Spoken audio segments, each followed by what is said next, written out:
Millist mustust leidub põrandal?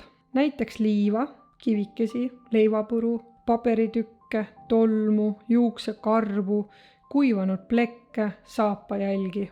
Suuremad kogused lahtist mustust, näiteks liiva ja leivapuru, pühitakse poolpika varrega põranda kuivataja pühkijaga ja kühvliga. Et põrandalt kätte saada tolm, siis pühitakse põrandat põranda kuivataja pühkijaga. See tarvik eemaldab mustust efektiivselt ja ei tolmuta. Nii on võimalik kogu mustus põrandalt kätte saada. Tehakse 8 kujulisi liigutusi ning vaadatakse, et mustus tuleks koos kummiga kaasa. Sama tarvikuga saab koguda vett pesuruumides või muudel pindadel.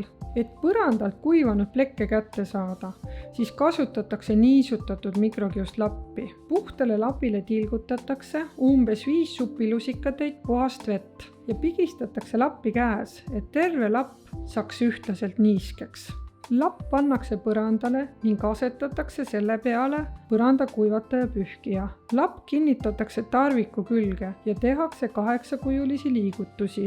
Kummi tõstetakse umbes 2 sentimeetri jagu lapil edasi, et kasutada ära lapi puhast pinda ning koguda mustus maksimaalselt kokku.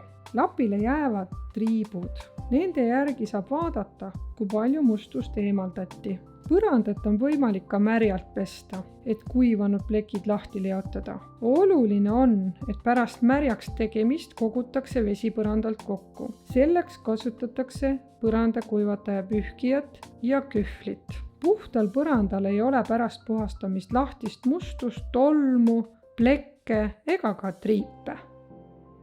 Kuiva mustust eemaldatakse kuivalt.